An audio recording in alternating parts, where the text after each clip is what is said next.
Hello, my name is Allison Horky. I graduated from U of M in 2011 with a master's in social work.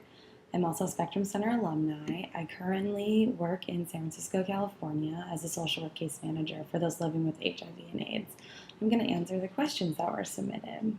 So the first one asked me what my experience was like developing gender-neutral housing here at U of M, and what advice would you have for students who are working to create similar policy interventions at other universities? Sorry, you can see my dog. He wants attention. Developing gender-neutral housing at U of M is probably what I'm most proud of from my time there. First, I was able to work with lots of different student groups. It is exciting to create coalitions. It helps us realize that we're all sort of walking the same way and in this together, and it unites us over something we believe in. And so working with all the other student orgs at Michigan was definitely one of the more favorite parts of doing policy change and, sort of making those connections across campus. Second, I was able to educate many of the other groups throughout the process, other groups that were involved and others that were just interested in what we were doing and heard about it from, other people around. And so helpful to get everyone on the same page about the change we were trying to work with. And finally, we were able to work closely with the administrators and advocate for our position. And for these reasons, policy change is very exciting. It's sort of gives you a point of entry into your university and allows you to take ownership over something that you feel like a great solution for.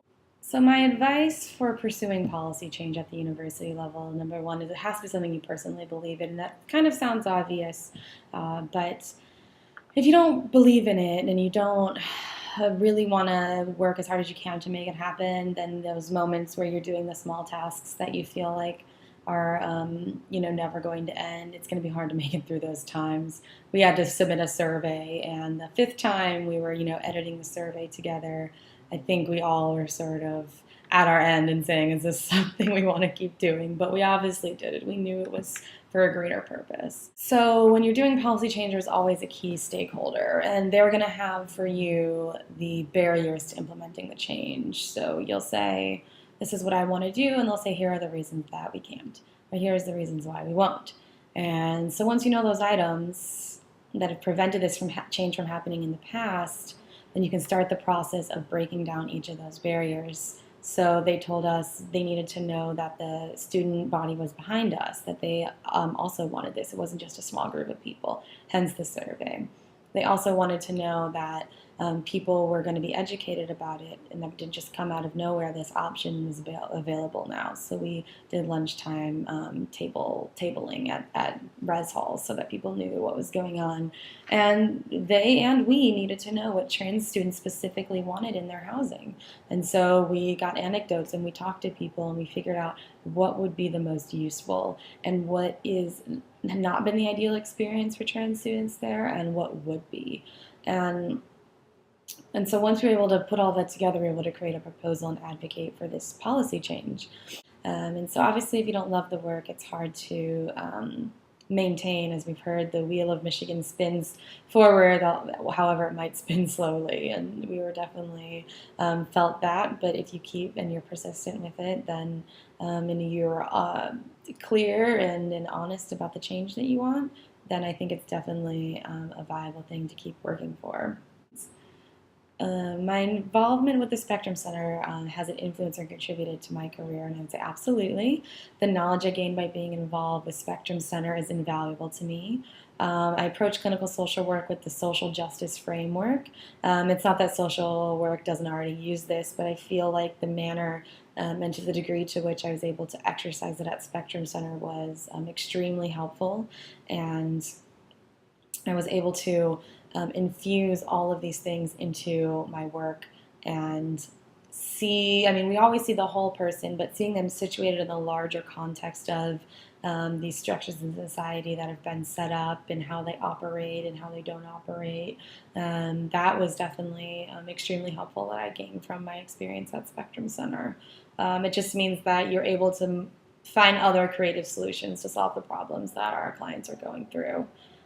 Spectrum Center also is a very fun work environment. I think I took that with me. I think that I always try to, even if I'm having a bad day, I try to have the joke at the office or you know, the muffins to bring in for everyone to share. And so that's something I take with me from Spectrum, that we had fun together, we worked hard, we laughed, it helped us continue on doing what we loved and created this great team atmosphere that I try to create and have been lucky to have everywhere I go.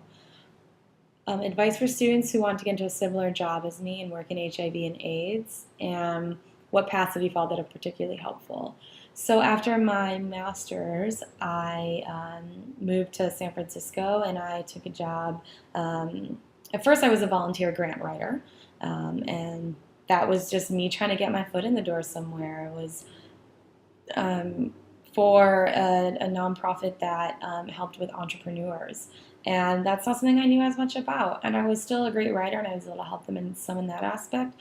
But I realized that I needed to be situated inside of an organization that I was able to really connect to the mission and to the people that were going there. And so I got a grants management job in an HIV/AIDS organization and eventually transferred into client services. And that was the way that I went about it. But I think that volunteering is a great point of entry. I think that nonprofits, I work in a community mental health setting, these community organizations need volunteers. And so that's a great way to get your foot in the door, start making connections, and see even if there's a spot where you fit into the organization where your skill set is going to be utilized. Aside from that, if you end up getting a position through a grant, which is highly likely if you're going to work in HIV and AIDS, then you'll have 3 to 5 years to sort of be in that position. And so my advice would be to work hard, make friends, perform at a high level, and that way when you are done and you need to move on, then you've got some connections in your community and you're able to use those connections to find another wonderful position for yourself in HIV and AIDS. All right. What do you think should be done on college campus to support people living with HIV and AIDS or increase general knowledge? So I'm not as knowledgeable about the services for HIV and AIDS at UHS. I know there's an HIV clinic in the U of M hospitals, but at UHS it would be important to find out how it is when HIV positive people go there. Do they feel that it's a positive experience? Do they feel that their doctor knows and is educated about their treatment regimen and their plan? Do they know about the options? If someone is complaining of symptoms of something or side effects from a med, do they know what else to put them on? What are the plans to link people to care if they test positive at UHS? What does that look like? Because we know that if you don't catch people as soon as they test positive and link them to care and get them set up with services, that they're unlikely to know about the right choices to make for their health care. And also, how does Spectrum Center want to fit into that plan? What point of contact do they want to be to help support people who are diagnosed HIV positive at UHS? I know it's on a high number. I think I remember from my time I was there, it was, I think, less than 10 a year. I'm not quite sure. But that's what makes it all more important, is that there aren't as many people there that are needing those services. And so the doctors need to be educated and the staff needs to be educated and and we as Spectrum Center need to know what the experience is like there for people so that we know where we need to try to influence change and where we don't. And with HIV meds, the last thing is that adherence is key. You have to take your meds every day on time, or the virus changes and it leads to opportunistic infections and resistant strains of the virus.